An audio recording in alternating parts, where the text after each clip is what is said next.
Episode మొదట్లో gonna కిలువా internet zone లో ఉంటారు. అక్కడ వాళ్ళు హంటర్ వెబ్సైట్ ను యాక్సెస్ చేస్తుంటారు. వెబ్సైట్ ఓపెన్ చేశాక వారి హంటర్ లైసెన్స్ ను స్వైప్ చేయమని అడుగుతుంది. వాళ్ళ కోడ్ కూడా చెప్పమని అడుగుతుంది.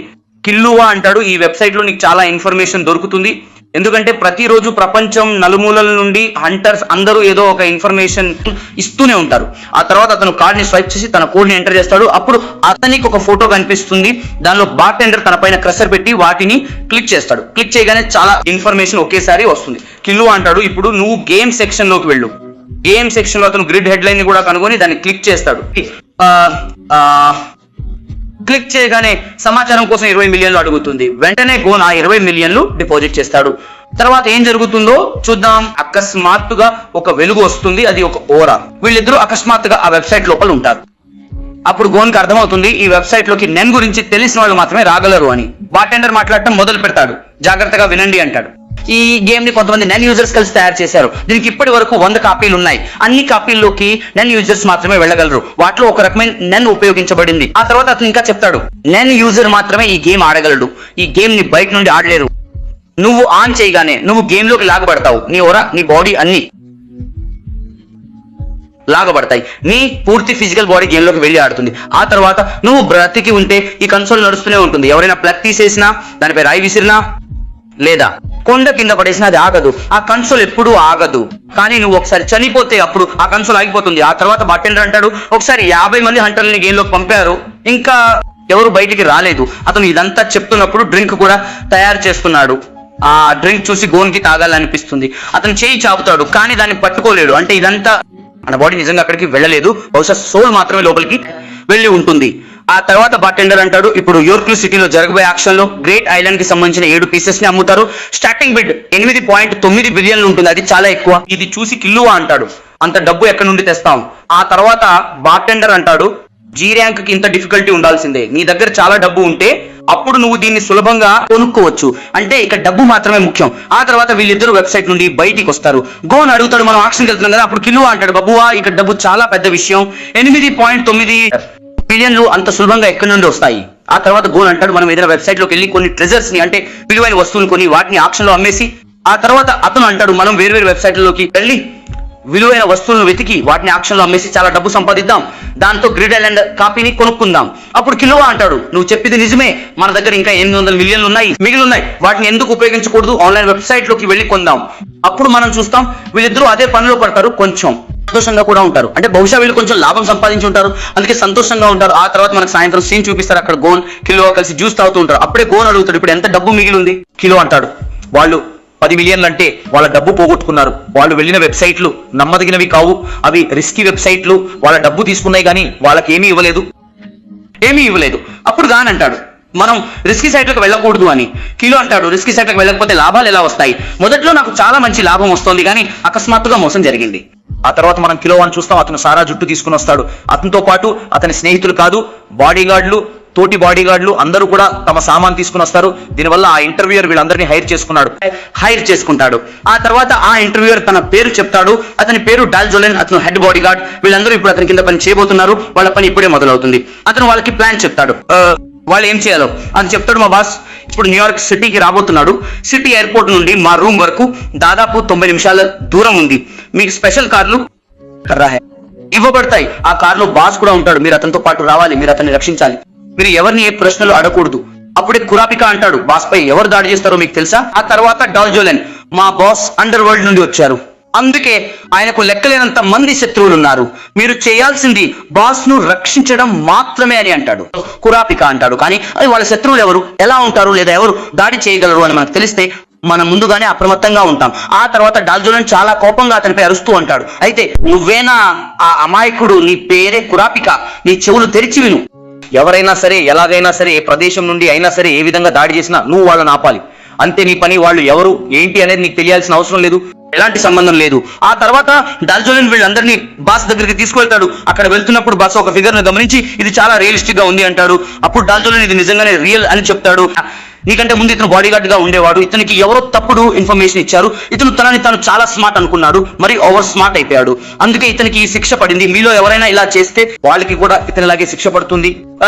తర్వాత డాల్ జుల్ని తలుపు తట్టగా ఒక అమ్మాయి తలుపు తీసి లోపలికి పిలుస్తుంది. వాళ్ళు ఒక పెద్ద విలాసవంతమైన మహల్లోకి వెళ్తారు. ఆ తర్వాత నియాన్ అనే ఒక చిన్న అమ్మాయిని చూస్తాం. ఈ అమ్మాయి వీళ్ళందరికీ బాస్ కాబట్టి కొంచెం ఆశ్చర్యపోవడం సహజం. ఆ తర్వాత వాళ్ళందరూ ఒక ఫ్లైట్ లోకి వెళ్తారు. అక్కడ బాషు అంటాడు, నేను అనుకున్నాను మా బాస్ ఒక డాషింగ్ స్ట్రాంగ్ మనిషి అయి ఉంటాడని, కానీ ఇంత చిన్న అమ్మాయి మా బాస్. దీన్ని చూసి నేను కొంచెం ఆశ్చర్యపోయాను. నువ్వేంటి, నేను కూడా ఆశ్చర్యపోయాను. అందరూ ఆశ్చర్యపోయారు ఇక్కడ. ఆ తర్వాత సీన్ మారుతుంది. మొదటిసారి మనం ఫాంటమ్ ట్రూప్ ని చూస్తాం. వాళ్ళ బాస్ ఒక బుక్ చదువుతూ ఉంటాడు. అతని ముఖం ఇంకా కనిపించలేదు. ఆ తర్వాత పాకోనాడో అనే ఒక అమ్మాయి కనిపిస్తుంది. ఆమె అంటుంది, మీ ఇద్దరిని చాలా రోజుల తర్వాత చూశాను. ఎడమవైపు నిలబడిన అతని పేరు షెల్నార్క్, కుడివైపు నిలబడిన అతని పేరు ఫింక్స్. ఆ తర్వాత ఫింక్స్ అంటాడు, మీరు ఆలస్యం అవ్వలేదా, మీకు అలా అనిపించలేదా? కానీ లేదు, నేను నీలా కాకుండా టైంకి వచ్చానంటుంది పాకో. తర్వాత మమ్మీ తమ్ముడు బోనో లేనో అతనితో పాటు కోట్ టోపీ కనిపిస్తారు. అతనికి ఒక కన్య ఉంటుంది. మనిషిని చూస్తాం. ఫాంటమ్స్ గ్రూప్ అని ఇంకో గ్రూప్ ఉందని, అంటే ఫాటన్ అనే వ్యక్తితో ఉన్న గ్రూప్ ఆలస్యంగా వస్తుందని మనకు తెలుస్తుంది. దీని తర్వాత షిజుకు అనే మరో అమ్మాయి రావడం చూస్తాం. షిజుకా నుండి షిజుక్కి మారింది, పర్వాలేదు. ఆ తర్వాత మనం ఫాంటమ్ ట్రూప్ లీడర్ చూస్తాం. అతను చీకట్లో ఉంటాడు. అతను ఇంకా తన ముఖాన్ని చూపించలేదు. అతని పేరు లూసిఫర్. ఆ తర్వాత వీళ్ళందరూ ఎయిర్పోర్ట్ కు చేరుకుంటారు. అక్కడ నుండి తమ ప్రత్యేక కార్లలో బయలుదేరతారు. ఎలాంటి దాడి జరగదు, ఎలాంటి సమస్య ఉండదు. కానీ డార్జిలింగ్ కారులోకి వెళ్ళగానే నియోన్ ఎవరో కత్తితో కోసి, ఇప్పుడు వీళ్ళందరి భవిష్యత్తు నువ్వు రాయాలి, ఇది మీ నాన్నగారి ఆదేశం అని అంటారు. కానీ ఆమె ఇంత రాయడం నా వల్ల కాదు, నేను మా నాన్నతో మాట్లాడాలి అని అంటుంది. కానీ వాళ్ళు వద్దంటారు. అతను కూడా మీటింగ్ లో ఉన్నాడు. తర్వాత ఆమె తన నాన్నకి ఫోన్ చేసి ప్రేమించడం లేదని అబద్ధాలు చెప్పి నాటకం ఆడుతుంది. ఆ తర్వాత అకస్మాత్తుగా సంతోషంగా ఉంటుంది, ఎందుకంటే ఆమె నాన్న భవిష్యత్తు ఏదో ఇచ్చింటారు, దానివల్ల ఆమె సంతోషపడుతుంది. ఇది విన్న తర్వాత డార్జిలింగ్ ఆమె కంగ్రాట్స్ కూడా చెప్పాడు. దీని తర్వాత మనకు తెలిసేది ఏంటంటే, ఒక ఫార్చ్యూన్ టెల్లర్ ఉంది, ఆమెకి ఏంజలిక్ ఆటో రైటింగ్ అనే అబిలిటీ ఉంది. దీన్ని లవ్లీ ఘోస్ట్ రైటర్ అని కూడా అంటారు. ఇది అంటే దానంతట అదే రాయడం మొదలు పెడుతుంది. అది అతను రాసింది. అందుకే చాలా మంది భవిష్యత్తు తెలుసుకోవడానికి వస్తారు. వాళ్ళ నాన్న డబ్బులు తీసుకుంటాడు, ఉచితంగా చెప్పడు. దీని తర్వాత బాషో అంటాడు, నియోన్ తండ్రి ఒక గ్యాంగ్స్టర్ కాబట్టి అతనికి చాలా కనెక్షన్స్ ఉన్నాయి. అందుకే నియోన్కి ఎప్పుడు క్లయింట్స్ ఉంటారు. కానీ కురాపిక అంటాడు, నువ్వు తప్పు చెబుతున్నావు, ఎందుకంటే ఈమె ఒక ఫార్చ్యూన్ టెల్లర్. అందుకే తన తండ్రికి అండర్ వరల్డ్ లో అంత పేరు వచ్చింది. సంపాదిస్తున్నాడు. నియోన్ వల్లే తన తండ్రి అండర్ వరల్డ్ లో చాలా పేరు సంపాదిస్తున్నాడు. అతని పట్టు నియోన్ వల్లే. నియోన్ తండ్రికి శత్రువు ఎవరైనా ఉంటే వాళ్ళు నియోన్ పై దాడి చేసి తన అతిపెద్ద ప్రత్యేకతను నాశనం చేయడానికి ప్రయత్నిస్తారు. అప్పుడే నియోన్ అదంతా రాసేసి ఉంటుంది. నియోన్ అంటుంది, నేను నా పని పూర్తి చేశాను కాబట్టి ఇప్పుడు షాపింగ్ కి వెళ్ళాలి. యాక్షన్ కంటే ముందు షాపింగ్ కి వెళ్ళాలి. డల్ జోలిన్ అంటారు, వెళ్ళొచ్చు కానీ మేము కూడా నీతో వస్తాం. తర్వాత మనకు ఫాంటమ్ ట్రూప్ నుండి మరో 4 సభ్యులను చూపిస్తారు. వారిలో చిన్నవాడి పేరు ఫైతన్, ఇతని పేరు నోబునాగా. మాచి గురించి మీ అందరికీ తెలిసే ఉంటుంది, హిసోకాకి ఇష్టమైనది. చివరగా ఈ బఫలో లాంటి వాడి పేరు ఫ్రాంక్లిన్. తర్వాత వాళ్ళ మాటల ద్వారా మనకు తెలుస్తుంది, 3-2 నెలల తర్వాత ఫాంటమ్ ట్రూప్ మొత్తం కలుస్తుంది. గతంలో 4, 8, 10 మంది గ్రూపులుగా కలిసేవాళ్ళు. 13 మంది సభ్యులు ఎప్పుడూ కలవలేదు. ఈసారి 2 సభ్యులు మారారు. ఒకరు నంబర్ 4 హిసోకా, మరొకరు నంబర్ 8. వీళ్ళిద్దరూ రీప్లేస్ అయ్యారు. తర్వాత ఫ్రాంక్లిన్ మాచిని అడుగుతాడు, హిసోకా వస్తాడా? అప్పుడు వీళ్ళు అంటారు, నాకు తెలియదు, నేను అతనికి చెప్పాను, నా పని ఇక్కడితో అయిపోయింది. తర్వాత నోబునాగా అంటాడు, అతనికి హిసోకా నచ్చాడు. అప్పుడు వాళ్ళు అంటారు, మరి అతన్ని ఎందుకు ఉంచారు? అప్పుడు వీళ్ళు అంటారు, అతని బంజిగం టెక్నిక్ చాలా. ఫ్రాంక్లిన్ మన్ బాస్ అతనికి భయపడతాడా అని అడగడంతో నోబునాగాకి ఫ్రాంక్లిన్ కి మధ్య వాదన మొదలవుతుంది. తర్వాత మనం చూస్తాం, వీళ్ళు కొట్టుకోవడం కూడా మొదలు పెడతారు. తర్వాత మనకు తెలుస్తుంది, ఇది వీళ్ళిద్దరి మధ్య కామన్. అంటే మన ఫ్రాంక్లిన్ నోబునాగా ఇద్దరు ఇలాగే కుక్కలు పిల్లులాగా అనవసరంగా పోట్లాడుకుంటూ ఉంటారు. ఆ తర్వాత జెలిన్ ఫోన్ లో ఎవరితోనో ఫార్చ్యూన్ గురించి, తను రాసిన ఫార్చ్యూన్ గురించి, దాని అర్థం గురించి అంతా వివరిస్తూ ఉంటాడు. మా ఫార్చ్యూన్ టెల్లర్ ఒకసారి రాసిందంటే అంతే, రాసిందే. ఆ తర్వాత ఆమెకి ఏమి తెలియదు, ఆమె కేవలం పోయం రూపంలో రాస్తుంది, దాన్ని డీకోడ్ చేయాలి. డార్జిలింగ్ ఆ పని చేస్తాడు. ఆ తర్వాత అతను ఆ స్లిప్ అర్థం నీ చావు కూడా కావచ్చు అని చెప్తాడు. కాబట్టి నువ్వు బహుశా యాక్షన్ లో పార్టిసిపేట్ చేయకూడదు అని చెప్తాడు. తర్వాత మనకు తెలిసేది ఏంటంటే, అతను ఇంకెవరితోనో కాదు, తన బాస్ తోనే మాట్లాడుతున్నాడు. ఆక్షన్ లో పాల్గొంటే తన బాస్ ప్రాణాలకు ప్రమాదం అని మనకు తెలుస్తుంది. అందుకే అతను ఆక్షన్ వెళ్ళడానికి నిరాకరిస్తాడు. తన కూతురుని కూడా వద్దంటాడు. కానీ తన కూతురు చాలా మొండిది. అందుకే అతను తన బాడీ గార్డ్స్ తో, మీరు వెళ్ళి ఆక్షన్ లో పార్టిసిపేట్ చేయండి, మీకు ఏది కావాలంటే అది తీసుకోండి అని చెప్తాడు. ఆ తర్వాత నియాన్ తండ్రి ఫోటో మనకు చూపిస్తారు. తర్వాత మనం మొత్తం ఫాంటమ్ ట్రూప్ ని చూస్తాం. అక్కడ అందరూ ఉన్నారు, కానీ హిసోకా ఇంకా రాలేదు. ఉదయం కాబోతోంది. ఉహో అంటాడు, ఈసారి నేను హిసోకాని కలిస్తే వాడిని మధ్యలో నుంచి చీల్చేస్తాను అని. అప్పుడే మనం హిసోకా వాయిస్ వింటాం. అతను అంటాడు, నేను భయపడ్డాను అని. తర్వాత ఉహో హిసోకాని తిడతాడు, నువ్వు రా అని అంటాడు. షల్నార్తో అంటాడు, నువ్వు వస్తావని నేను అనుకోలేదు అని. తర్వాత హిసోకా నేరుగా మార్చ్ దగ్గరికి వెళ్ళి, నేను వస్తాను, నీతో చెప్పాను కదా, నేను నా ప్రామిస్ ఎప్పుడు బ్రేక్ చేయను అని తెలుసు కదా, ఎందుకంటే నేను నా ప్రామిస్ బ్రేక్ చేస్తే నేను నీ 9 స్టిచెస్ ని ఎప్పుడు చూడలేను అని. అంటే ఇక్కడ కూడా వాడు మార్చి మీద లైన్ వేస్తున్నాడు. తర్వాత షల్నార్ తన బాస్ తో మనం అందరం ఇక్కడ ఉన్నాం అని చెప్తాడు. ఆ తర్వాత వాడు బాస్ జరగబోయే అండర్ గ్రౌండ్ ఆక్షన్ లో దొంగతనం చేద్దామని అతను చెప్తాడు. ఏం దొంగతనం చేస్తామని అందరూ అడిగితే ఏన్షియంట్ పుస్తకాలా అని మార్చి అడుగుతుంది. టైటాన్ అంటాడు, కాస్ట్లీ గేమ్స్ దొంగతనం చేస్తామని. నువ్వు నాకా అంటాడు, మనం జెమ్ స్టోన్స్ ఎందుకు దొంగతనం చేయకూడదు, డైరెక్ట్ గా దొంగతనం చేసి అమ్మేద్దాం, డబ్బు వస్తుంది అని. తర్వాత క్లోరో లూసిఫర్ అంటాడు, మనం అన్ని దొంగిలిస్తామని. మొదటిసారి తన ముఖం చూపిస్తాడు. తర్వాత ఉబో అంటాడు, మీరు సీరియస్ గా ఉన్నారా బాస్, ఈ ఆక్షన్ చాలా గ్యాంగ్ల ద్వారా నడుస్తోంది, మనం అన్ని దొంగతనం చేస్తే మనం అందరితో శత్రుత్వం తెచ్చుకుంటామని. అప్పుడు క్లోరో అంటాడు, నీకు భయం వేస్తుందని. అప్పుడు అతను, నాకు భయం లేదు, నేను చాలా ఉత్సాహంగా ఉన్నాను, మీరు నాకు అనుమతి ఇవ్వండి అని అంటాడు. దానికి క్లోరో, ఇక్కడ ఉన్న వాళ్ళందరికీ నేను అనుమతి ఇస్తాను అని చెప్తాడు. మీ మధ్యలోకి ఎవరైనా వస్తే వాళ్ళని చంపేయండి అని అంటాడు. ఆ తర్వాత సీన్ మారుతుంది. వీళ్ళందరూ ఇప్పుడు ఆక్షన్ లో 3 ఐటమ్స్ ని గెలవాలని చెప్తారు. వాటిలో మొదటిది ప్రిన్స్ కోర్కోకి చెందిన ఒక మమ్మీ. ఆ తర్వాత ఒక టిష్యూ పేపర్ ని చూపిస్తారు. దాని సన్ రిమార్క్ అనే ఒక యాక్టర్ వాడు ఉంటాడు.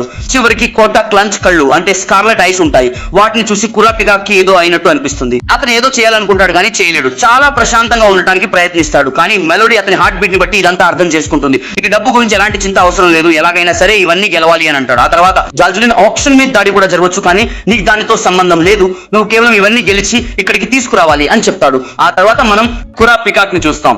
అతను వాళ్ళు వస్తారు, నా ఫాంటమ్ ట్రూప్స్ తప్పకుండా వస్తారు అని అంటాడు. దీంతో ఈ ఎపిసోడ్ అయిపోతుంది. ఎపిసోడ్ ప్రారంభంలో ఒక మార్కెట్ చూస్తాం. అక్కడ అంతా జనం ఉంటారు. చూస్తుంటే రద్దీగా తక్కువ ధరకే వస్తువులు దొరుకుతున్నట్టు అనిపిస్తుంది. ఆ తర్వాత కిలియో ఇది యాక్షన్ ప్లేస్ కాదని అంటాడు. యాక్షన్ ప్లేస్ అంటే ఒక పెద్ద రూమ్ ఉంటుంది. అక్కడ సంవత్సరానికి ఒకసారి మాత్రమే యాక్షన్ జరుగుతుంది. అది కూడా 10 రోజుల పాటు. ఈ 10 రోజుల్లో అక్కడ ట్రిలియన్ల రూపాయల పందెం జరుగుతుంది. నువ్వు ఈ రోజు 10,000 రూపాయలకి కొనే వస్తువు రేపు కొన్ని మిలియన్లకు వెళ్ళొచ్చు. అంటే 10 రోజుల్లో డబ్బులు అవుతుంది. ఆ తర్వాత కిలువా అంటాడు, అందుకే ఇక్కడ అండర్ వరల్డ్ ఆక్షనింగ్ కూడా చాలా జరుగుతూ ఉంటుంది. ఇంకా అతను అంటాడు, నీకేమనిపిస్తుంది కురాపిక, లియోరియో మమ్మల్ని కలవడానికి ఇక్కడికి వస్తారా? గౌరవ్ అంటాడు, అవును వాళ్ళు రావాలి, కాంటాక్ట్ కూడా చేయాలి. ఇంకా అప్పుడు కిలువా గుర్తుకొస్తుంది, దాని దగ్గర సెల్ ఫోన్ కూడా లేదు. ఈ సెల్ ఫోన్ కొనడానికి అతన్ని ఒక సెల్ ఫోన్ షాప్ కి తీసుకెళ్తాడు. ఆ తర్వాత ఆ షాప్ ఓనర్ వీళ్ళకి ఒక మొబైల్ ఫోన్ రికమెండ్ చేస్తాడు. ఇంకా అంటాడు, అందులో జీపీఎస్ కూడా ఉంది, కానీ జీపీఎస్ చాలా చోట్ల పని చేయదు, ఇది వాటర్ ప్రూఫ్ కూడా కాదు అని వెనక నుంచి లియోరే అంటాడు. నీకు ఫోనే కావాలంటే నువ్వు బీటిల్స్ 007 ని ట్రై చేయాలి. ఆ తర్వాత లియో చెప్తాడు, ఈ ఫోన్ సాయంతో నువ్వు 200కి పైగా భాషలను ట్రాన్స్లేట్ కూడా చేయొచ్చు. ఆ షాప్ ఓనర్ అంటాడు, దీనికి 4 లక్షల రూపాయలు అవుతుంది. అప్పుడు ఇతను అంటాడు, 4 లక్షల రూపాయల, పిచ్చి పట్టిందా? ఆ తర్వాత లియో వీళ్ళకి బేరం చేయడంలో సహాయం చేశాడని మనకు తెలుస్తుంది. చాలా తక్కువ ధరకే వాళ్ళ కోసం 2 ఫోన్లు కొని ఇచ్చి ఉంటాడు. మిగతా వాళ్ళందరూ వాళ్ళకి చప్పట్లు కొడతారు, ఎందుకంటే అంత మంచి బేరం చేశాడు లియోరియో. ఆ తర్వాత లియోరియో నువ్వు ప్రాక్టీస్ చేసి చాలా స్ట్రాంగ్ అయి ఉంటావు కదా అంటాడు. ఆ తర్వాత మనం వాళ్ళని డైరెక్ట్ గా ఒక చోటు చూస్తాం. అక్కడ వాళ్ళు భోజనం చేస్తూ ఉంటారు. అప్పుడు వీడికి తెలుస్తుంది, వీళ్ళు హెవెన్ సెరీనాలో 200 వాళ్ళు ఫ్లోర్ కు చేరుకున్నారు. అప్పుడు గాన్ హిసోకాతో పోరాడి అతనికి గట్టి పోటీ ఇచ్చి తన ట్యాగ్ ఇచ్చేశాడు. ఆ తర్వాత గాన్ అడుగుతాడు, నీ రన్ ఎలా నడుస్తోంది, నువ్వు రన్ నేర్చుకునే ఉంటావు కదా అని. అప్పుడు లియోరియో, నేను అంతా నేర్చుకున్నాను అని అంటాడు, కానీ నిజానికి అతను 10% మాత్రమే నేర్చుకుని ఉంటాడు, అతనికి ఇంకేమీ తెలియదు. ఆ తర్వాత ఈ 3 రూమ్ లోపల ఉంటారు. అక్కడ లియోరియోకి గన్ తండ్రి జింగ్ అని తెలుస్తుంది. అతన్ని వెతకడానికి వచ్చాడని, అతన్ని కనుగొనడానికి ఒక గేమ్ ఆడాలని తెలుస్తుంది. ఆ గేమ్ పేరు గ్రీడ్ ఐలాండ్. అది ఆప్షన్ లో అమ్మకానికి ఉంది, కానీ దాని ధర చాలా ఎక్కువ, 8.9 బిలియన్లు. ఇది విన్న తర్వాత అతను ఆశ్చర్యపోతాడు. తర్వాత లియోరియో అడుగుతాడు, మీ దగ్గర ఎంత ఉంది అని. వాళ్ళు అంటారు, మా దగ్గర కేవలం 5 మిలియన్లు మాత్రమే ఉన్నాయి అని. అప్పుడు లియోరియో అంటాడు, ఇంత తక్కువ డబ్బుతో మీరు లోపలికి వెళ్ళడం కూడా కష్టం, మీ ఎంట్రీ ఫీజు కూడా సరిపోదు అని. ఆ తర్వాత వాళ్ళు అంటారు, కానీ greed island video game treasure లో ఉంది, అది చాలా తక్కువ ర్యాంక్ లో ఉంది, అంటే దాన్ని కొనడానికి మీకు డబ్బు మాత్రమే అవసరం, ఇంకేమీ కాదు. ఆ తర్వాత లియోరియో నవ్వడం మొదలుపెట్టి, నేను ముందే చెప్పాను కదా డబ్బు దేవుడు అని అంటాడు. ఆ తర్వాత లియోరియో ఇంటర్నెట్ లో త్వరగా డబ్బు ఎలా సంపాదించాలని వెతుకుతాడు. అక్కడ అతనికి ఒక కండిషనల్ ఆప్షన్ గురించి తెలుస్తుంది. అంటే కొన్ని షరతులు ఉంటాయి. ఆ షరతులను ఎవరైతే పాస్ చేస్తారో వాళ్ళు మాత్రమే ఆ వస్తువును తీసుకోవచ్చు, డబ్బుతో దాన్ని కొనలేరు. తర్వాత కిల్లువా అన్నయ్య బిగ్గిని చూపిస్తారు. అతను అప్పటికే గ్రేట్ ఐలాండ్ ని పూర్తిగా కాపీ చేసి ఉంటాడు, కానీ దాని నుండి ఏమీ తీయలేకపోతుంటాడు. అంటే ఆ గేమ్ అసలు పనిచేయదు. ఇంకో విషయం ఏంటంటే దాని నుండి ఏ డేటా కూడా బయటికి రాదు. అప్పుడు అతను కిల్లువా తనని ఫూల్ చేశాడేమో అని ఆలోచిస్తాడు, కానీ కిల్లువ అంత స్మార్ట్ కాదు, తనని ఫూల్ చేయలేడు అనుకుంటాడు. కిల్లువని ఎవరైనా ఫూల్ చేసి ఉండొచ్చు, లేదా తనే దీన్ని అర్థం చేసుకోలేకపోతున్నానేమో అని అనుకుంటాడు. తర్వాత తన దగ్గర ఎంత డబ్బు ఉందో చూసుకుంటాడు. దాదాపు 12 బిలియన్ US$. అంటే జెన్నీ ఉంటాయి. 12 బిలియన్తో పని అవ్వదు. అందుకే అతను తన నాన్నని 15 బిలియన్ అడుగుతాడు. 15 బిలియన్ ఇస్తే 5 కిల్లింగ్స్ చేస్తానని చెప్తాడు. ఆ తర్వాత పిగ్గి తన ఏరోప్లేన్ లో కూర్చుని ఆక్షన్ జరిగే చోటికి వెళ్తాడు. తర్వాత మనం గాన్ని లియోరియోని చూస్తాం. వాళ్ళకి కండిషనల్ లాకింగ్ అంటే ఏంటో కొంచెం తెలుసు. లియోరియో దగ్గర ఏదో ఒక ప్లాన్ ఉంది. ఆ ప్లాన్ ద్వారా చాలా డబ్బు సంపాదించవచ్చని అతను సంతోషంగా ఉంటాడు. తర్వాత మనకు తెలిసేది ఏంటంటే ఈ రాత్రి 9 గంటలకు ప్రిన్సెస్ కోర్కి సంబంధించిన మోడిఫైడ్ వెర్షన్ ని అమ్మబోతున్నారు. దానికోసం అతను 3 బాడీ గార్డ్లను చూస్ చేసుకుంటాడు. వాళ్ళు ఒకరు లెంకో వేక్, రెండో వాడు టోనికా, మూడోది బెస్. ఈ ముగ్గురిని హైర్ చేసి ఆక్షన్ పంపిస్తారు. వాళ్ళతో అక్కడ ఎవరితోనూ మాట్లాడకూడదని, గొడవ పడకూడదని చెప్తారు. డబ్బు గురించి అస్సలు చింతించొద్దని, బిడ్డింగ్ గురించి కూడా ఆలోచించొద్దని చెప్తారు. ఇది మీ పని. 3 మాత్రమే వెళ్ళగలరు, అంతకంటే ఎక్కువ మంది వెళ్ళలేరు. మీతో పాటు వెపన్స్ కూడా తీసుకుని వెళ్ళలేరు. అందుకే అక్కడ ఏ తప్పు చేయకండి. మీ చిన్న తప్పు వల్ల మొత్తం మాఫియా మీ మీదకు వస్తుంది. ఆ తర్వాత డార్జిలింగ్ చెప్తాడు, ఈ ఆప్షన్ ట్రస్ట్ మీద ఆధారపడి ఉంటుంది కాబట్టి ఇక్కడ సెక్యూరిటీ కెమెరాస్ కూడా లేవు. ఆ తర్వాత అతను బాసో లిన్సన్లను వెనుక వైపు కాపలా కోసం పంపిస్తాడు. బురాపిక మెలోడీని ముందు వైపుకు పంపించాడు. వాళ్ళు బాగా కాపలా కాయడానికి, ఏదైనా సమస్య వస్తే చెప్పడానికి. డార్జిలింగ్ స్క్వాలర్ ఇక్కడే ఉండి లేడీ నియాన్ కి రక్షణ కల్పిస్తారు. ఆ తర్వాత మనం దాన్ని చూస్తాం. అతను కండిషనల్ కోసం పూర్తిగా సిద్ధంగా ఉంటాడు. వీళ్ళ దగ్గర $3 మిలియన్ డైమండ్ ఉంటుంది. దాన్ని ఎవరు ఓడిస్తారో వాళ్ళు దీన్ని ఎంత కొనాలో డిసైడ్ చేస్తారు. దీనికోసం వాళ్ళు ముందుగా 10,000 జైని ఎంట్రీ ఫీ కట్టాలి. ఈ విషయాలు వినగానే అందరూ పిచ్చివాళ్ళు అయిపోతారు. అందరూ ఒకేసారి ఇతనితో, అతను చిన్నవాడు కాబట్టి అది ఫైట్ కాదు, కేవలం పంజా పోటీ. క్లాలో ఎవరు గెలిస్తే వాళ్ళు దాన్ని తీసుకుంటారు. ఇతను చిన్న పిల్లవాడు అని చూసి అందరూ అతని మీద పడటానికి ప్రయత్నిస్తారు. అప్పుడే అతని ప్లాన్ గుర్తుకొస్తుంది. తన అపోనెంట్ ని అకస్మాత్తుగా ఓడించకూడదు. మిగతా వాళ్ళకి చాలా కష్టపడి ఓడించినట్టు అనిపించాలి. దీనివల్ల చాలా మంది ఇతని దగ్గరకు వస్తారు, పార్టిసిపేట్ చేస్తారు, ఇతనితో ఫైట్ చేయడానికి ప్రయత్నిస్తారు. కానీ చివరికి గాన్ అందరినీ ఓడించి అందరి డబ్బును లాగేసుకుంటాడు. ఆ తర్వాత అతని మొదటి అపోనెంట్ వస్తాడు. ఇతను గెలుస్తున్నట్టు నటిస్తాడు, కానీ అకస్మాత్తుగా ఇతనే గెలిచి చాలా కష్టపడి గెలిచినట్టు చూపిస్తాడు. దాని తర్వాత కిలో అనుకుంటాడు, నీ ప్లాన్ ఏంటో నాకు అర్థమైంది, కానీ 8.9 బిలియన్ కోసం మనకి దాదాపు 8,79,999 సార్లు గెలవాలి. ఆ తర్వాత మనం గన్ని చూస్తాం. అతను చాలా బాగా నటిస్తూ ఉంటాడు. తన చెయ్యి నిజంగానే చాలా టఫ్ గా అవుతున్నట్లు నటిస్తాడు, నొప్పిగా ఉన్నట్లు. కానీ అతనికి అలా చేయడం ఇష్టం ఉండదు. అయినా కూడా అతను చేస్తాడు, ఎందుకంటే డబ్బు సంపాదించాలి. ఆ తర్వాత మనం ఫాంటమ్ ట్రూప్ మెంబర్ సుజుకును చూస్తాం. ఆమె నేరుగా ఆర్మ్ రెజ్లింగ్ కోసం వచ్చి ఉంటుంది. ఆ తర్వాత గన్ సుజుకుల ఆర్మ్ రెజ్లింగ్ మొదలవుతుంది. అక్కడ మనం చూస్తాం సుజుకు చాలా స్ట్రాంగ్ గా ఉంటుంది. గన్ తన ఫుల్ పొటెన్షియల్ ఇచ్చినా కూడా ఆమెను ఓడించలేకపోతాడు. కానీ ఆ తర్వాత గన్ ఇంకాస్త కష్టపడతాడు, ఆమెను ఓడిస్తాడు. సుజుకు కొంచెం ఆశ్చర్యపోతుంది, ఒక చిన్న పిల్లవాడు తనని ఎలా ఓడించాడని. ఆ తర్వాత సుజుకు గన్కి థ్యాంక్ యూ చెప్పి, నాకు ఒక ఆపర్చునిటీ ఇచ్చావు, దానికి థ్యాంక్ యూ అని చెప్పి అక్కడ నుండి వెళ్ళిపోతుంది. ఆ తర్వాత కిలో వస్తాడు, నువ్వు నీ ఫుల్ పొటెన్షియల్ యూజ్ చేసావు అని అడుగుతాడు. గన్, అవును నేను ఫుల్ పొటెన్షియల్ యూజ్ చేశాను, కానీ ఆమె చాలా స్ట్రాంగ్ గా ఉంది అని అంటాడు. ఆ తర్వాత ఫ్రాంక్లిన్ నువ్వు ఓడిపోయావు అని అంటాడు. సుజుకు నేను ఓడిపోయాను అని అంటుంది. నాకు ఆ డైమండ్ కావాలి అని అంటుంది. ఆ తర్వాత ఫైటన్, అయితే నువ్వు నీ లెఫ్ట్ హ్యాండ్ యూజ్ చేయాల్సింది, ఎందుకంటే నీ left hand stronger arm, right hand అంత స్ట్రాంగ్ కాదు అని అంటాడు. సుజుకు, నేను మళ్ళీ వెళ్ళాలి, ఎడం చేత్తో పోరాడాలి అంటుంది. అప్పుడే ఫైటన్ ఆమెను ఆపి, మనం దొంగలం, మనకు అంత టైం లేదు, మనకు నచ్చింది మనం దొంగిలిస్తామని అంటాడు. ఆ తర్వాత మనం నియోన్ చూస్తాం. అతను చాలా గందరగోళం సృష్టిస్తాడు, ఎందుకంటే అతన్ని ఆక్షన్ లోపలికి వెళ్ళనివ్వరు. మనం డార్జిలింగ్ ని చూస్తాం.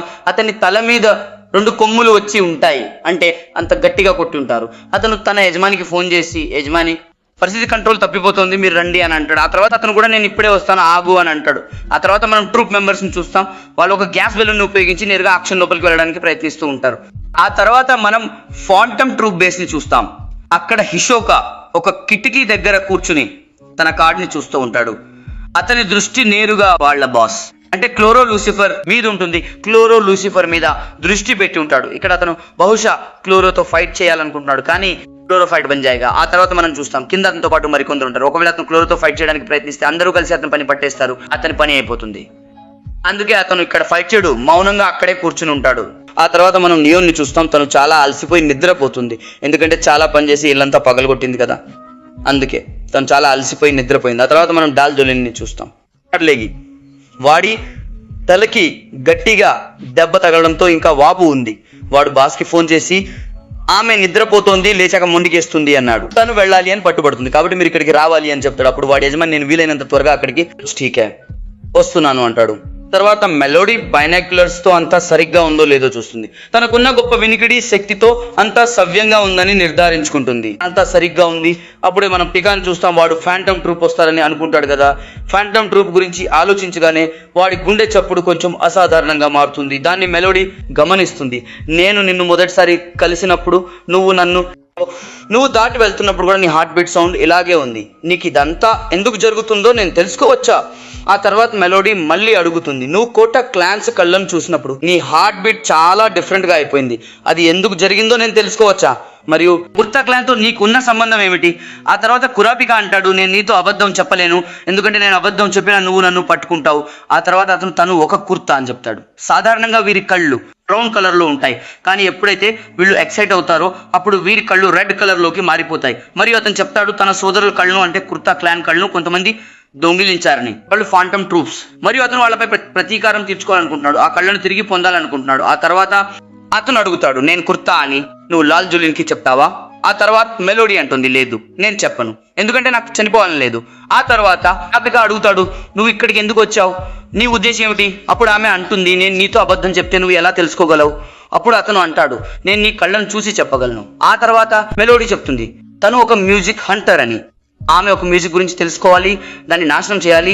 దాన్ని డార్క్ సొనాటా అంటారు మరియు దాన్ని డెవిల్ స్వయంగా సృష్టించాడని నమ్ముతారు. దీనికి చాలా వెర్షన్స్ ఉన్నాయి. వాటిలో ఒకటి వైలెంట్ వెర్షన్, ఒకటి ఫ్లూయిడ్ వెర్షన్ మరియు మరో 2 వేర్వేరు వెర్షన్స్ ఉన్నాయి. మరియు ఇది చాలా ప్రమాదకరమైనది. ఎవరైతే దీన్ని వింటారో వాళ్ళు చనిపోతారు లేదా చాలా దారుణంగా డ్యామేజ్ అవుతారు. ఆ తర్వాత కురాపికా అంటాడు, ఇది కేవలం ఒక కథ. ఆ తర్వాత మెలోడీ తన చేతిని చూపిస్తుంది. అది కొంచెం డిఫరెంట్గా ఉంటుంది, క్లియర్గా ఉండదు, ఎందుకంటే రాత్రి చీకటిగా ఉన్న కురాపికాకు అంతా తెలుసు. తర్వాత నేను ఒకప్పుడు మామూలు మనిషినే అంటుంది. నేను ఫ్లూయిడ్ వెర్షన్ గురించి కొద్దిగానే విన్నాను. ఆ తర్వాత నాకు ఏమైందో చూడగలవు. నా స్నేహితుడు దాన్ని ఒక సింగిల్ ట్యూన్ ప్లే చేసినప్పుడు అతను అక్కడే చనిపోయాడు మరియు నాకు ఇదంతా జరిగింది. కానీ దీనివల్ల ఒక మంచి విషయం ఏమిటంటే నాకు నా ఎబిలిటీ లభించింది. ఇది అంటే హార్ట్ బీట్ ను వినగలిగే ఎబిలిటీ ఆమెకు అక్కడ లభిస్తుంది. ఆ తర్వాత మెలోడీ అంటుంది, నాకు జరిగింది ఇంకెవరికి జరగనివ్వను, అందుకే నేను ఈ జాబ్ తీసుకోవడానికి ఇక్కడికి వచ్చాను, ఎందుకంటే అండర్ వరల్డ్ తో నేను కనెక్ట్ అయి ఉండాలి. దీనివల్ల నాకు దాని గురించి మరింత తెలుస్తుంది. ఆ తర్వాత మనం పాకోను చూస్తాం. ఆమె అంటుంది, ఇప్పుడు సమయం అయింది. మరియు హిసోకా అంటాడు, అవును, మరియు మనకు వీడియో చూపబడుతుంది. మరియు దీంతో ఈ ఎపిసోడ్ ముగుస్తుంది.